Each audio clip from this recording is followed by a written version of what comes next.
அஸ்ஸலாமு அலைக்கும் வரஹ்மத்துல்லாஹி வபரகாத்துஹு.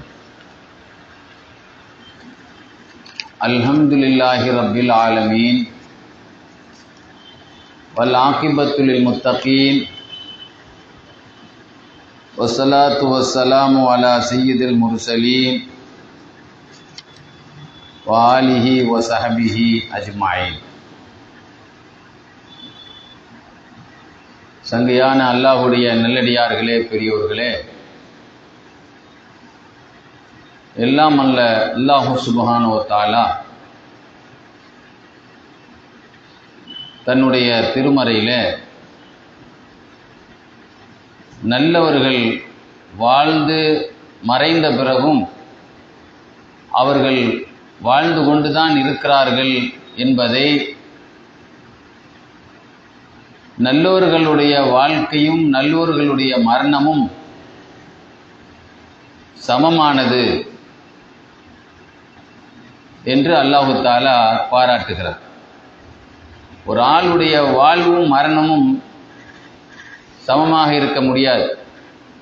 அது சாமானிய விஷயத்திலே சமமாக இருக்க முடியாவிட்டாலும் நல்லோர்களுடைய விஷயத்திலே அவர்கள் வாழ்ந்து மறைந்தாலும் வாழ்ந்து கொண்டு இருப்பவர் போலதான் என்பதை அல்லாஹ் சொல்லி காட்டுகிறார். நீங்க பார்த்தீங்கன்னா குர்ஆன் ஷரீஃப்ல 2 இடத்துல அல்லாஹ்வுடைய பாதையிலே வெட்டுப்பட்டு உயிரை கொடுத்த தியாகிகளை பற்றி அல்லாஹ் 2 இடத்துல சொல்லியிருப்பான். நீங்கள் அல்லாஹ்வுடைய பாதையிலே வெட்டுப்பட்டு இறந்தவர்களை மௌத்தானவர்கள் என்று சொல்லாதீர்கள். இன்னொரு இடத்திலே அவர்கள் மையத்துகள் என்று நினைக்காதீர்கள். அப்ப இறந்தவர்களை இறந்தவங்கன்னு சொல்லாதீங்கிறான் அல்லாஹ். உயிர் போனவங்களை உயிர் துறந்தவங்கன்னு சொல்லாதீங்க. பல்ஹும் அஹ்யா, பல் அஹ்யாவுன், அவர்கள் அல்லாஹ்விடத்திலே உயிரோடு இருக்கிறார். உங்க கண் முன்னால் அவங்க கண்ணை மூடின மாதிரி தெரிந்தாலும், உணர்வற்றவர்களாக காட்சி அளித்தாலும், அல்லாஹ்வுடைய சன்னிதானத்தில் அவர்களுக்கு ஒரு உயிரோட்டம் இருக்கிறது. அதோடு நிறுத்தியர்ல அல்லாஹ், அவர்கள் உணவளிக்கவும் படுகிறார். அல்லாஹ்விடத்திலே விசேஷ விருந்தோம்பலும் அவர்களுக்கு நடக்கிறது. இந்த ரப்பியும் யுர்ஸகூன், ரப்பிடத்திலே சாப்பாடு விருந்து கொடுக்கப்படுதுங்கிறான் அல்லாஹ். யோசிக்க வேண்டிய விஷயம், அல்லாஹ்வுடைய பாதையில் உயிரை கொடுத்தவங்கள மையத்து சொல்லாதங்கிறான், மையத்து நினைக்காதன்னு சொல்கிறான். அவங்க அல்லாஹ்ட்ட உயிரோடு இருக்கிறாங்க அப்படின்னு சொன்னாலே நல்லவர்களுடைய மரணம் அது ஒரு மரணம் அல்ல. பகதாதில் ஒரு மாபெரும் மேதை ஒருவர் இருந்தார். அபு அலி ரூத் பாதி என்று சொல்லுவாங்க. அவங்களுக்கு ஒரு பெரிய ஞானி. பொதுவாக இன்னைக்கு ஒரு ஞானி என்றால் அவர் நிறைய சீடர்கள் அவரை பார்க்க வருவாங்க. அவங்கள பார்க்கறதுக்காக நிறைய கஷ்டப்பட்டவங்க, ஏழைகள், பொதுவாக துறவிகள் எல்லாம் ஏழைகள் கோலத்தில் தானே இருப்பாங்க. ஒரு துறவி முடியாமல் ஆயிட்டார். அவருக்கு எவ்வளோ வைத்தியங்கள் செய்யப்பட்டது, மற்றவங்கெல்லாம் பணிவிடை செய்து ரொம்ப டயர்டாயிட்டாங்க. கடைசியில் தன்னுடைய சீடரில் ஒருவர் இந்த மாதிரி முடியாமல் ஆகி எல்லாரும் அவருக்கு மருத்துவ உதவிகள் செய்து அவருக்கு பணி செய்து ரொம்ப டயர்டாயிட்டான்னொன்னே குருவே தான் தயாராகிட்டான். நாம் செய்வோம். அவர் சீடராக இருந்தால் நாமளே அவருக்கு என்ன செய்வோம்? அவருடைய ஒரு மனிதருடைய மரண நேரத்தில் முடியாமான நேரத்தில் தான் நிறைய பேர் அப்படியே போட்டுருவாங்க. அந்த மாதிரி முடியாத நேரத்தில் அந்த சீடரை குருவாக இருக்கக்கூடிய தானே என்ன செய்தாங்க? கவனிக்க ஆரம்பித்தாங்க. கடைசியில் அந்த சீடர் இறந்துட்டார். அடக்கம் செய்வதற்காக இவங்களே குளிப்பாட்டினாங்க, இவங்களே கஃன் பொதிந்து அவரை மையத்தை கொண்டு வச்சாங்க. வைக்கும்போது என்ன செய்தாங்க? முகத்தை திறந்து அந்த கன்னம் மண்ணில் படுற மாதிரி வச்சாங்க. சரிச்சு தானே வைப்பாங்க, ஒரு கணிச்சு தானே வைப்பாங்க, கிபிலா நோக்கி தானே வைப்பாங்க. அதை மாதிரி மண்ணை கன்னத்தை மண்ணில் படுற மாதிரி வச்சாங்க. அப்போ அவருடைய முகத்தை திறந்து தானே வைக்க, மையத்தை பொதிஞ்சு தானே இருக்கும். அப்போ மூஞ்சி எடுத்து பார்க்குறாங்க,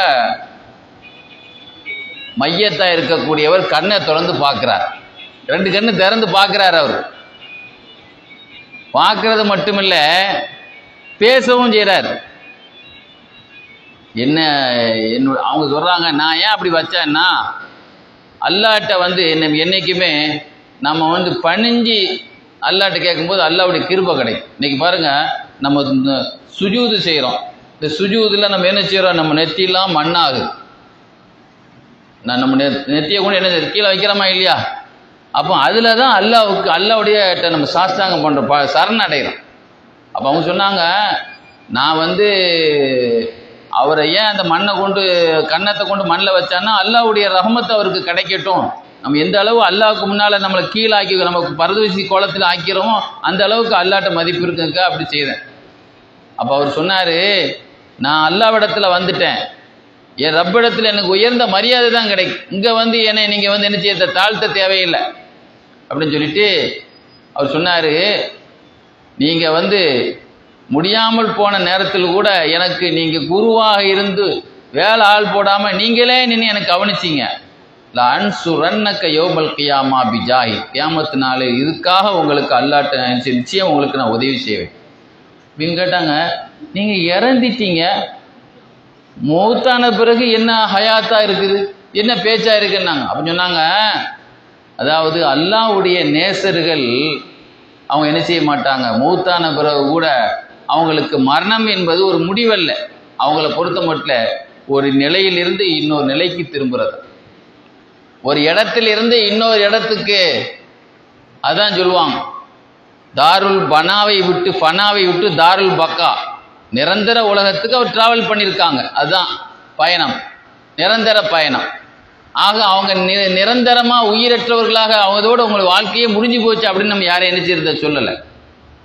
இப்படி பார்த்தீங்கன்னு சொன்னால், முஹம்மதுல் வர்ராக் என்ற பெரியவங்க சொல்லுவாங்க, இஸ்லாமிய வரலாறுல ஞானிகள் வரலாறுன்னு ஒரு வரலாறு 1500 பேர் இருக்கும். அதில் யூசுஃபுன் நபகானி, வரலாற்று ஆசிரியர் யூசுஃபுன் நபகானி என்பவங்க எழுதியிருக்கிறாங்க அந்த வரலாறு. சுமார் 1500 பேர் இருக்கும்.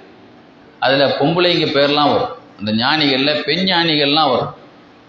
அந்த 1500 பேர் கொண்ட அந்த வரலாறு நான் ஆய்வு செய்து பார்க்கும் பொழுது, அதில் சில ஞானிகளுடைய இறுதி வேளையில் இறந்த பிறகு பேசிய செய்திகள் நிறைய அதில் என்னால் பார்க்க முடிந்தது. அதே மாதிரி நீங்கள் பாருங்கள், ஒரு 500 ஞானிகளை பற்றி எழுதியிருப்பாங்க யாஃபி ரஹ்மத்துல்லாஹி. 500 ஞானிகளாக தான் இருப்பாங்க. அந்த 500 ஞானிகளை பற்றி எழுதக்கூடிய சில செய்திகளில் இதை மாதிரி இறந்த பிறகு அவங்க பேசிய செய்திகளையும் எழுதியிருப்பாங்க. ஒரு கிதாபே வந்திருக்கு, மரணித்த பின் பேசியவர்கள் ஒரு கிதாபே வந்திருக்கு. கிதாபில் எப்படி வந்திருக்கு, இறந்த பிறகு பேசியவர்கள். முஹம்மதுல் வர்ராக் ரஹ்மத்துல்லாஹி சொல்லுவாங்க, நாங்கள்லாம் ஒரு போர்க்களத்துக்கு போயிருந்தோம். போயிருக்கும்போது எங்கள் கூட ஒரு கருப்பர் இருந்தார். அவர் கல்யாணம் முடிக்கல, அவர் வாலிபர். அப்போ நாங்கள் கேட்போம் அவர்கிட்ட, அல்லா தஸவ்வஜ், என்னங்க நிக்கா பண்ணலையா அப்படின்னு கேட்போம். ஏன்னா அப்போ என்ன சொன்னார், நான் முடித்தா சொர்க்கத்து பெண்ணை தான் முடிப்பேன்னு சொல்லிட்டு இருந்தார். நான் முடித்தா எந்த பஞ்சாயத்து தான் முடிப்பேன், சும்மா லோக்கல் பார்ட்டிலாம் முடிக்க மாட்டேன். நான் முடிக்கிறா இருந்தால் சொர்க்கத்து ஐட்டமாக தான் இருக்கணும். ஊர்லேயும் பெண்ணை தான், ஊர்லேயும் பெண்ணை முடிக்கணும்னா நம்ம இறந்தால் தான் முடிக்க முடியும். உயிரோடு இருக்கும்போதெல்லாம் ஊர்லேயும் பெண்ணை முடிக்கும். சொர்க்கத்தில் எல்லாம் தயார் பண்ணி வச்சுருக்கான். அப்போது அவருடைய நோக்கம் என்னன்னா, நான் அல்லாஹ்வுடைய பாதையில் வெட்டுப்பட்டு நான் தியாகி ஆகணும். தியாகியானா சுல்லா சொன்னா, ஒரு மனிதர் அல்லாஹ்வுடைய பாதையில் வெட்டுப்பட்டு விட்டால் அவருக்கு 6 பதவிகள் கொடுக்கப்படுது. அதில் ஒரு பதவி என்ன அப்படின்னு சொன்னால், அவருக்கு 70 சொர்க்கத்து மங்கைகள் அவருக்கு திருமணம் முடித்து வைக்கப்படுது அப்படின்னு சுல்லா சொன்னான். அல்லாஹ்வுடைய வெட்டப்பட்டாலே அவருக்கு 6 பதவியில் ஒரு பதவி என்னது, 72 ஊர்லியம் பெண்களை அல்லாஹ் கல்யாணம் முடிச்சு வைக்கிறான். அப்போ அவர் தியாகி ஆகணுங்கிறத அவர் சொல்கிறார். நான் கல்யாணம் முடிக்கலைன்னா நான் சொர்க்கத்தில் தான் கல்யாணம். அப்போ நான் தியாகி ஆகணும், அந்த கல்யாணம் தான் முடிக்கணும், இந்த கல்யாணம் உலக கல்யாணம் வேண்டாங்கிற அமைப்பில் பேசுகிறார். அது மாதிரி போர்க்களத்தில் கொல்லப்பட்டார். அவருடைய தலை வேற முண்டை வேற தனியாக. போர்களெல்லாம் அப்படி தானேங்க, தலையை வெட்டி நம்ம ஒரு பக்கம் உடம்பு ஒரு பக்கம் தானே இருக்கும். தலையை வெட்டி தலை ஒரு பக்கம், பாடி ஒரு முண்டை ஒரு பக்கம் கிடக்கு. அப்போ குப்புற பாடி கிடக்குது, 2 கை வயிற்றில் 2 வயிற்றில் வச்ச மாதிரி கிடக்குற. அப்போ நாங்கள் போய் நின்றுட்டு கேட்டோம். அப்போ தான் இப்போ தான் நம்ம விளங்கும், குர்ஆனில் அல்லாஹ் சொல்கிறான்ல, அல்லாஹ்வுடைய பாதையில் வெட்டுப்பட்டவங்களை நீ மையத்துன்னு சொல்லாத அப்படிங்கிறானே இல்லை. அவங்களுக்குன்னு ஒரு ஹயாத்தை அல்லாஹ் கொடுத்துருக்கான். அல்லாஹ் கிட்ட தான் அதுக்கு தெரியும். நீங்க அதை வலாக்கில்லா தஷூருன்னு சொல்லுவான். உங்கள் புலனறிவால் நீங்கள் புரிந்து கொள்ள முடியாது. வெளியில நின்று பார்த்தா நீங்க என்ன செய்ய முடியாது, அதை கண்டுபிடிக்க முடியாது அப்படின்னு அல்லாஹ் சொல்லும். அப்ப நாங்க பக்கத்துல நின்று ஒரு ஆள் கேட்டாரு, அவர் பேரு முபாரக், அந்த கருப்பர் பேர் என்னது முபாரக். யா முபாரக், எத்தனை பேரை கல்யாணம் முடிச்சிங்க? ஏன்னா அவர் தான் அல்லாவுடைய பதில. அப்போ அந்த வயிற்றுல இருந்து உள்ள வச்சிருந்த அந்த கையை அப்படியே தூக்கி 3 விரலை காட்டினார். தலை இல்லை, உயிர் இல்லை. கேள்விக்கு பதில் எப்படி வருது பாருங்க. எத்தனை பேரை கல்யாணம் முடிச்சதுக்கு வயிற்றுக்குள்ள வைக்கப்பட்டிருந்த 2 கை இப்படி வைக்கப்பட்ட நிலையில் குப்புற கிடக்கிறதுல இருந்து கையை வெளியெடுத்து எத்தனை விரலை காட்டினாங்களாம்? 3. இஸ்லாமிய வரலாறுல ஒரு அரக்கன் ஒருத்தர் இருந்தான், ஆட்சி செய்தான். ஹஜ்ஜாஜ் இப்னு யூசுப். ஹிஜ்ரி 63 இருந்து ஒரு 20 வருஷம் அவனுடைய அட்டகாசம் மக்காவில் இருந்தது. அவன் எப்பொழுது அவன் கவர்னராக மக்காவுக்கு வந்தானோ, ஹிஜ்ரி 63 இருந்து ஒரு 20 வருஷத்தை கணக்கு பண்ணுங்களேன். அந்த 20 வருஷத்துல தான் அவனுடைய சாம்ராஜ்யம் இருந்தது. அவனால் 1 லட்சம் பேர்கள் கொல்லப்பட்டார்கள். 1 லட்சம் பேர்களும் ஞானிகள், சஹாபாக்கள் எல்லாருமே அதில் அடங்கும். சாதாரணமாக கிரிமினல் குற்றவாளிகளுக்கு தான் தூக்கு தண்டனை போடுவாங்க. அவன் தூக்கு தண்டனை போட்ட ஆட்களுக்குள்ள அல்லாஹ்வுடைய இறைநேசர். பாருங்க, சில நபிமார்கள்ட்ட நிறைய பேர் மோதிட்டு கிடந்தான். மூசா அலைஹிஸ்ஸலாம் ஃபிரௌன் மோதிட்டு கிடந்தான், ஆமான் மோதிட்டு கிடந்தான், ரசூலுல்லாஹ்ட்ட அபூஜஹல் மோதிட்டு கிடந்தான். சொந்த பெரியாப்பா தானே, சொந்தக்காரன் தான். அபூ உத்துபா மோதிட்டு கிடந்தான். மோதனவன்லாம் 70 பேர் ஒரே நேரத்தில் லாரியில் அடிபட்ட மாதிரி செத்து போனா அது வேற விஷயம். சில பேர்களுக்கு கண்ட மோதனும்னு தோணுது. சில நல்லடியார்களை பார்த்தா மோதனும், அவங்களோ அடிக்கணும், அவங்கள மீதிக்கணும் அப்படின்னு நினைக்கிறது. அது உலகத்தில் 4 பேருக்கு அது அந்த மாதிரி இருக்கு. நம்ம வர்ற பொஞ்சாதியெல்லாம் நம்மளுக்கு நல்ல உலாவா வைக்கிறா. சில பேர் உயிரை எடுத்துகிட்டே போயிடறா இல்லைங்க. சில பேர் உயிரை கொடுக்குறா. சில பேர் ஒரு ஆளுக்கு மாப்பிள்ளை இல்லை கிட்னியை கொடுத்து காப்பாற்றி வச்சவன் இருக்கத்தானே செய்கிறா. இவன் இருக்கிற கிட்னியை சட்னி ஆக்கிட்டு போகிறவங்களும் இருக்கத்தானே செய்கிறான் அவனுக்கு. அந்த மாதிரி நிறைய பேர் இருக்கா. பாருங்க, அபூ சாலிஹ் மாஹான் அப்படின்னு ஒரு பெரிய மேதை இருந்தார். அவரை தூக்கில் போட்டான். அவங்க தூக்கில் போட்டு அந்த தூக்கில் போட்டு அந்த நைட்டு முழுவதும் பார்த்தா அந்த இடம் முழுவதும் பிரகாசமாக இருந்துச்சான். அந்த அவர் தூக்கில் போட்டது ஒரு லைட்டு போட்ட மாதிரியே இருந்துச்சான். அந்த அளவுக்கு அல்ல அந்த பாடி போட எடுத்து அந்த வரலாறு எழுதியிருப்பார். வரலாற்று நாயகர் அபூ நுஐம் கிட்டத்தட்ட 7 பாகத்தில் எழுதியிருக்கும் போது அபூ சாலிஹ் மாஹானுங்கிறவங்களுடைய வரலாறுல பார்த்தேன். அவங்க அந்த வெற்ற நேரத்தில் தூக்கு போடும்போது தஸ்பீஹ் செய்துட்டு இருந்தாங்களாம். அந்த நேரத்துக்கு அவங்க இறந்த பிறகு தூக்கில் போட்ட பிறகும் அந்த எண்ணிக்கை அதிகமாக இருந்துச்சான். பாருங்க, அவர்களை மரித்தவர்கள் இறந்தவர்கள் என்று சொல்லாத. கை என்ன செய்யலை. அந்த தஸ்பீயில் அந்த காலத்துலாம் தஸ்பீயில் விரலினுடைய முடிச்சு வச்சு தானங்க தஸ்பீஹ் செய்வாங்க அந்த காலத்துல எல்லாம். இப்படி பார்த்தீங்கன்னு சொன்னா ஒரு விஷயம் இல்லை, நிறைய வரலாறுகள் அது மாதிரி இருக்கிறது. இன்னைக்கு இஸ்லாமிய காதிரியா தரீக்காவினுடைய தரீக்கா எத்தனையோ தரீக்காக்கள் இருக்கு. அதுல காதிரியா தரீக்கான்னு ஒரு தரீக்கா இருக்கு. அதனுடைய குருமாரர்களுடைய லிஸ்ட்ல அபூ துராப் நக்ஷபின்னு ஒரு ஞானி எழுதுவாங்க. அவங்கள பத்தி ஒரு பெரியவர் சொல்வாரு, அபூ துராப் நக்ஷபி என்ற ஞானியை நான் பார்த்தேன், இறந்த நிலையில் அப்படியே நின்று கொண்டு இருந்ததை பார்த்தேன் கிபிலாவை நோக்கி. ஒரு பாடி உயிர் போயிருச்சுன்னா கீழே விழுந்துருவோம், நிற்போமா? இறந்து போன பிறகு உடம்பு நிற்குமாங்க? நிற்காது. ஆனால் அபூ துராப் நக்ஷபி ரஹமத்துல்லாஹி அலைஹி ஜனாசாவாக கிபிலாவை முன்னோக்கியபடி அப்படியே நின்ற நிலையில் நின்றதை பார்த்தேன். நாங்கள் எவ்வளோ சிரமப்பட்டு அவங்கள தூக்கி எப்படியாவது அடக்கிடலான்னு பார்த்தோம். எங்களால் தூக்கவும் முடியல, பிடிக்கவும் முடியல. அப்படியே பச்சை சில மாதிரி அல்லாஹ் எப்படி பாதுகாக்கிறான் பாருங்க. ஒரு ஆள் நம்மளை பிடி தூக்க நினைக்கிறாங்களா, நம்ம தம் கட்டினா நம்மளை அவளை தூக்க முடியாது. அவன் தம் கட்டுறாங்க, நம்ம தூக்க முடியாத அளவுக்கு நம்ம தம் கட்டினா தூக்க முடியுமா? அப்போ அல்லாஹ் ஒரு உணர்வு கொடுத்துருக்கான். அந்த மாதிரி சில பேர்கள் மக்காவில் ஷேக் நஜ்முத்தீன் இஸ்பஹானி, ஈரானை சார்ந்தவங்க, அவங்க இருக்கக்கூடிய காலத்தில் ஒரு ஜனாசாவுக்கு போயிருந்தாங்க. போனவங்க யார்? ஷேக் நஜ்முத்தீன் இஸ்பஹானி இருக்காங்களே. இஸ்பஹானுங்கிறது ஈரானுடைய தலைநகர் தான் இஸ்பஹான்னு சொல்லுவாங்க. ஈரான் நாட்டை சார்ந்தவங்க மக்காவில் ஒரு ஜனாசாவுக்கு போயிருந்தாங்க. போனால் அந்த மையத்தை அடக்கிற பிறகு தல்கீன் ஓதுவாங்கள. ஒரு ஆலிம்சம் ஓதுவார்ல, 2 மலக்கு வருவாங்க, கேள்வி கேட்பாங்க, ரப்பு யாரு எல்லாம் கேட்பாங்க, அதுக்கு இப்படிலாம் பதில் சொல்லுங்கன்னு சொல்லி இந்த தல்கீன் ஓதுவாங்கல்லாங்க. சின்ன பிள்ளைக்கு தான் தல்கீன் ஓத மாட்டாங்க. அப்போ ஒரு ஆள் தல்கீன் ஓதுறாரு. அப்போ அந்த அந்த ஜனாசாவில் கலந்து கொண்ட ஷேக்கு நஜிமுத்தீன் இஸ்பஹானி சொன்னாங்க, சிரிச்சாங்களாம் இந்த கூட்டத்தில். சீடர்கள்லாம் கேட்டாங்க, ஜனாசாவில் சிரிக்கக்கூடாது, 3 சிரிப்பு அல்லாஹ்வுக்கு கோபத்தை ஏற்படுத்தும். இமாம் ராசி தப்சீரில் எழுதியிருப்பார். 3 தூக்கம் அல்லாஹ்வுக்கு கோபத்தை ஏற்படுத்தும். தொழுகையில் தூங்குறது, சில பேர் தூங்குறதுக்காகவே சுபுத்தில் வருவான் போல தெரியுது. ஏன்னா அவன் சலாம் வாங்கிட்டானா வாங்கலாம் தெரியாமலேயே உட்காந்துருப்பான். அது மாதிரி திக்கிரில் அல்லாவை திக்கிர் செய்யும்போது தூங்குறது, மகரிபு தொழுது தூங்குறது, ஏன்னா இஷாவை கல்லாவாய்க்கிறது.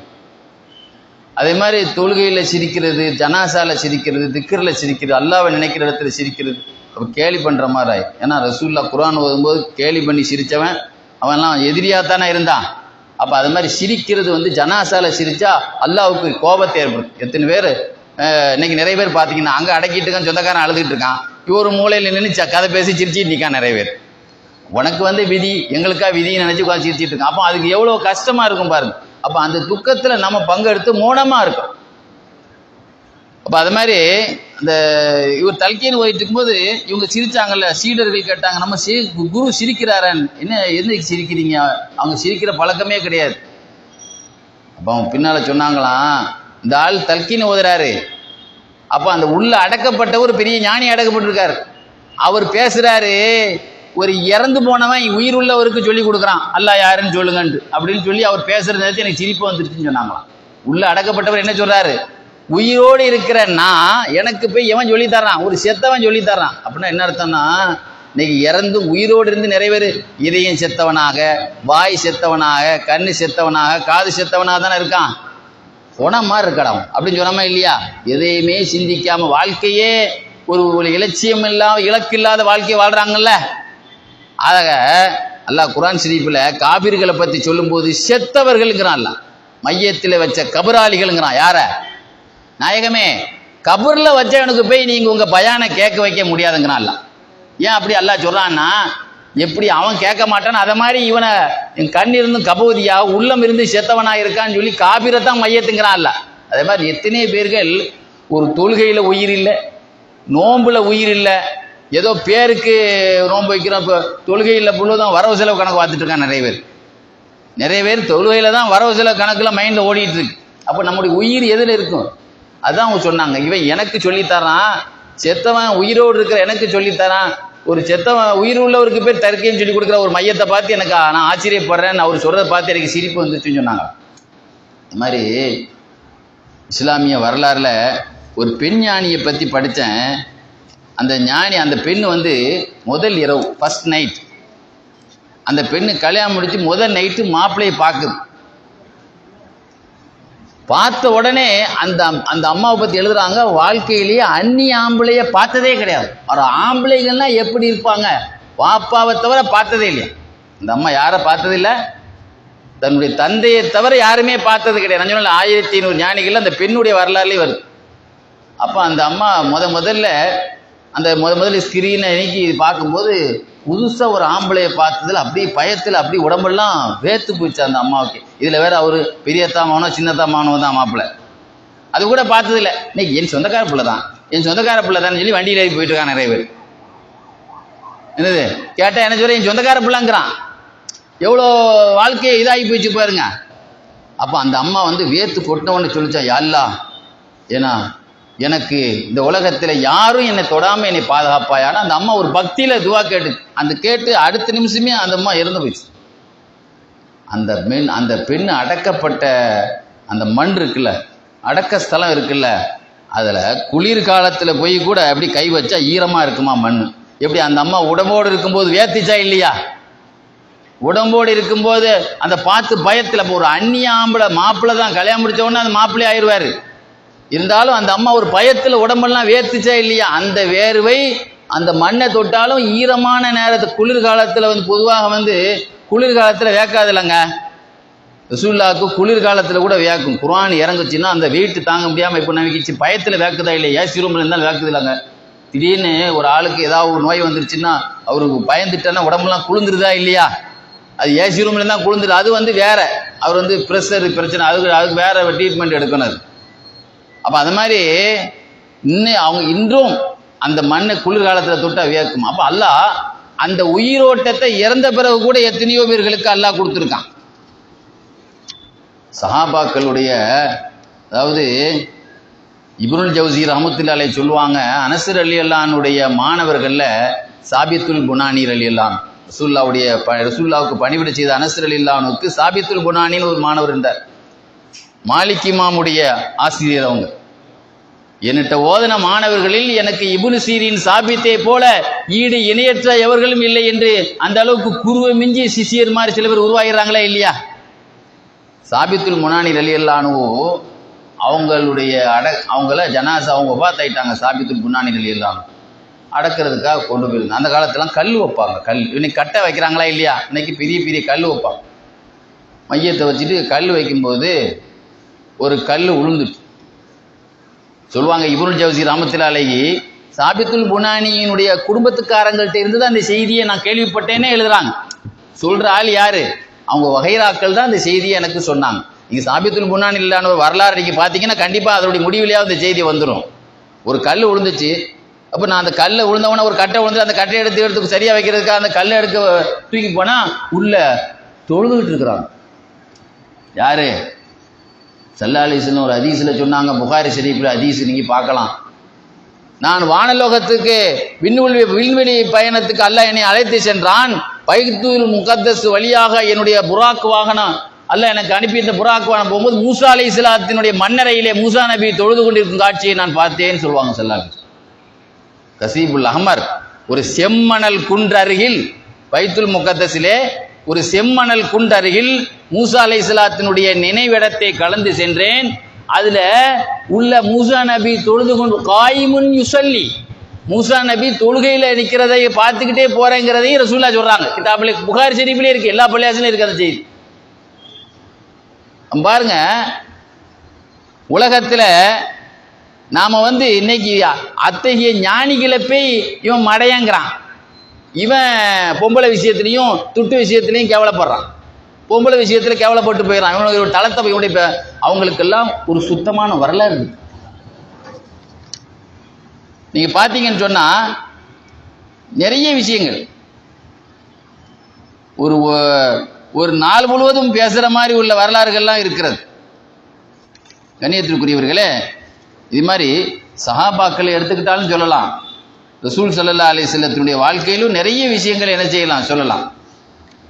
இந்தியாவுக்கு ஹதீஸை கொண்டு வந்தவர் யார் தெரியுமா? இந்தியாவில் டில்லியிலே அடக்கப்பட்ட ஷாஹ் வலியுல்லா திஹ்லவி. திஹ்லவினா டில்லின்னு அர்த்தம். அரபியில திஹ்லவினா டில்லின்னு சொல்லுவாங்க. டில்லியை சார்ந்தவர் தான் ஷாஹ் வலியுல்லா திஹ்லவி. அவங்க தான் இந்தியாவுக்கு ஹதீஸை கொண்டு வந்தோம். அப்போ அவங்களுடைய வாப்பா இருக்காங்களே ஷாஹ் வலியுல்லா திஹ்லவி என்ன செய்தாங்க? அவங்க வாப்பா இந்தியாவுக்கு ஹதீஸை கொண்டு வந்தாரு. அவருடைய வாப்பா ஷாஹ் வலியுல்லா திஹ்லவி வாப்பா குத்புத்தீன் பக்தியாரி அப்படிங்கிறவங்க டில்லியில் அடங்கி இருக்கிறாங்க. அந்த காலத்து ஹதீஸுக்கு இந்தியாவுக்கு ஹதீஸை கொண்டு வந்த ஆலிம்கள் அவங்கெல்லாம் ஒரு ஆள். குத்புத்தீன் பக்தியாரி அந்த பெரியவங்களுடைய நினைவிடத்துக்கு போயிருக்கும்போது அவங்க மனசுல ஒரு எண்ணம், நாம அவங்கள சந்திக்க வந்திருக்கோமே, அவங்களுக்கு ஜியாரத்துன்னு சொல்லுவோம்ல, துவா ஓத வந்திருக்கோமே, அவங்களுக்கு சலான் சொல்ல வந்திருக்கோமே, நம்ம வந்தது அவங்களுக்கு தெரியுமா அப்படின்னு ஒரு டவுட் இவங்களுக்கு. யாருக்கு? ஷாஹ் வலியுல்லா திஹ்லவி அவங்களுடைய வாப்பாவுக்கு ஒரு சந்தேகம், நம்ம குத்புத்தீன் பக்தியாரியுடைய நினைவிடத்துக்கு வந்திருக்கோமே, நம்ம சலான் சொல்ல வந்தது அவங்களுக்கு தெரியுமா, நாம சலாஞ்சல வந்தது அவங்களுக்கு தெரியுமான்னு ஒரு சந்தேகம். அப்போ உள்ள இருந்து ஏல இருந்து குத்புத்தீன் பக்தியாரி அவங்களுடைய அடக்க ஸ்தலத்திலிருந்து ஒரு பாரசீக கவிதை உள்ள இருந்து சத்தம் கேட்டுச்சான். அந்த கவிதையினுடைய பொருள் என்ன அப்படின்னு சொன்னா, பசம் ஜஷீத் அப்படின்னு கிதாபுல இந்த செய்தியை கொண்டு வந்திருப்பார். நீ உயிரோடு நீ உடலோடு இங்க வந்தா நாங்க உயிரோடு வர்றேன், நீ அஸ்ஸலாமு அலைக்கும் சொன்னா எனக்கு அஸ்ஸலாமு அலைக்கும் சலாம் சொல்லக்கூடிய அந்த தாக்கத்தை அல்லாஹ் எனக்கு கொடுக்குறான் அப்படிங்கிற கருத்து அங்கிருந்து அந்த கருத்துள்ள ஒரு பாரசீக கவிதை உள்ள இருந்து அது கேட்டுச்சு, அந்த சவுண்டு கேட்டுச்சு.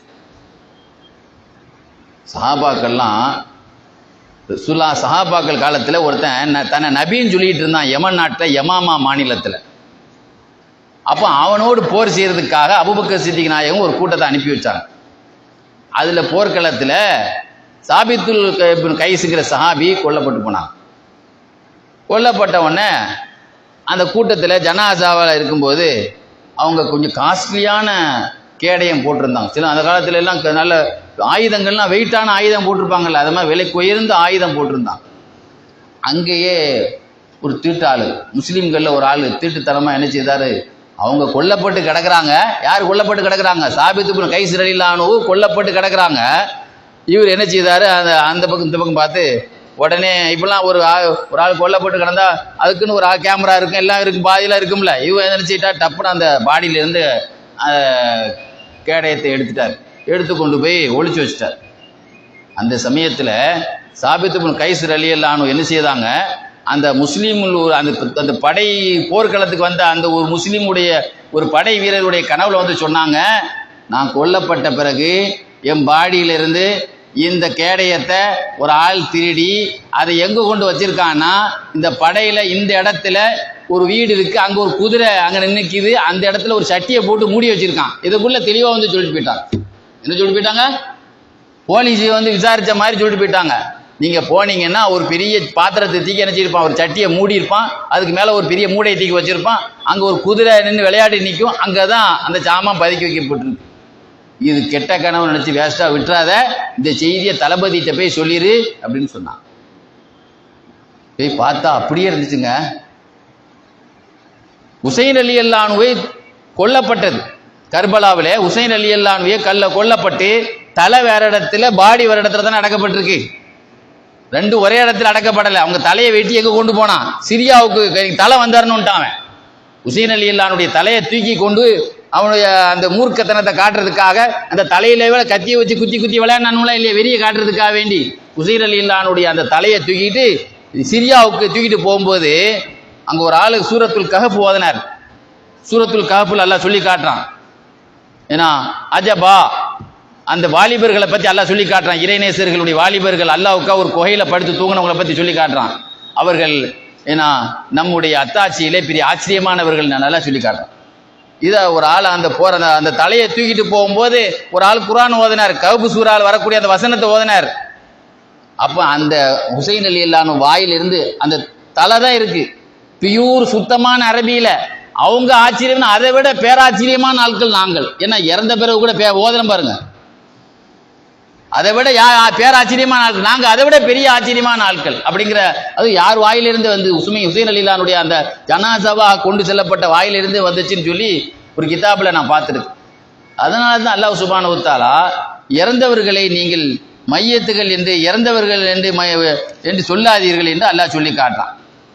கண்ணியத்திற்குரியவர்களே, அப்படிப்பட்ட அந்த இறைநேசர்களை கொச்சைப்படுத்தினா நம்ம முடிவு மோசமாக போயிடும். அவங்க முடிவு நல்லா ஆகிப்போச்சு. எந்த அளவுன்னா வரலாறாகி மேடையாக பேசக்கூடிய அளவுக்கு அல்லாஹ் அவங்கள வாழ வச்சிட்டான். ஆக அவங்கள போய் அது ஒரு எலும்பு கூடு, அவன் நல்லவனா கெட்டவனா தெரில அப்படின்னு அவன் இவன் போட்டு நம்முடைய வாழ்க்கையை கேவலப்படுத்தினவனெல்லாம் அந்த உலகத்திலே கேவலப்படுத்தி. எங்கள் பிரின்சிபால் சொல்லுவார், வேலூரில் இருந்தார், இறந்து போயிட்டாங்க. அல்லாஹ் ஒரு ஆளுக்கு மோசமான முடிவை கொடுக்குறா இருந்தா அவுலியாக்களோடு மோத விட்டுருவான். அல்லாஹ் அவனை யாரோ மோத விட்டுருவான்.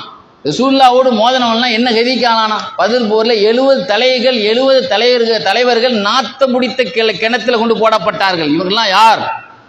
பெரிய தொழிலதிபர்களாக இருந்தவர்கள். அப்போ நபிமார்களோடு மோதனவன்லாம் எங்கே போனான்? ஃபிரௌன் நைல் நதியில் அழிக்கப்பட்டு எலும்புல தான் அவன் மியூசியத்தில் வச்சிருக்கான். எப்படி நானே கடவுள் சொன்ன நிலைமை என்ன ஆச்சு? இப்ராஹிம் அலைஹிஸ்ஸலாத்துக்கு மோதனா நம்ரூத் என்ன ஆச்சு? ஒரு கொசுனால அவனுக்கு செருப்பால் அவன் தலையில் அடிக்க வச்சு இன்னைக்கு அமிர்தாஜன் தேய்ச்சா கால்பால் மாத்திரை போட்டால் நமக்கு என்ன செய்யுது? பெரண்டால் மாத்திரை போட்டால் தலைவலி கேட்கும் 2 ரூபாயில். அவனுக்கு எல்லாரும் தலையில் கொண்டு போய் கம்பு வச்சு அடித்தா தான் அவனுக்கு சுகமாக இருக்கும். தலையில் அடித்து கடைசியில் அப்படியே அவன் சேர்த்தான். உலகத்திலே நல்லவர்களை பற்றி நல்ல விஷயம் பேசினா கொஞ்சமாவது அல்லாஹ் நமக்கு நல்லவனாக வாழ்வதற்குண்டான நசீபு தலையெழுத்து நமக்கு கிடைக்கும். அப்படிப்பட்ட ஒரு பாக்கியத்தை அல்லாஹ் நமக்கு தந்தருள் புரிவானாக. வாஹிர் தாவானா அல்ஹம்துலில்லாஹி ரப்பில் ஆலமீன். அஸ்ஸலாமு அலைக்கும் வரஹ்மத்துல்லாஹி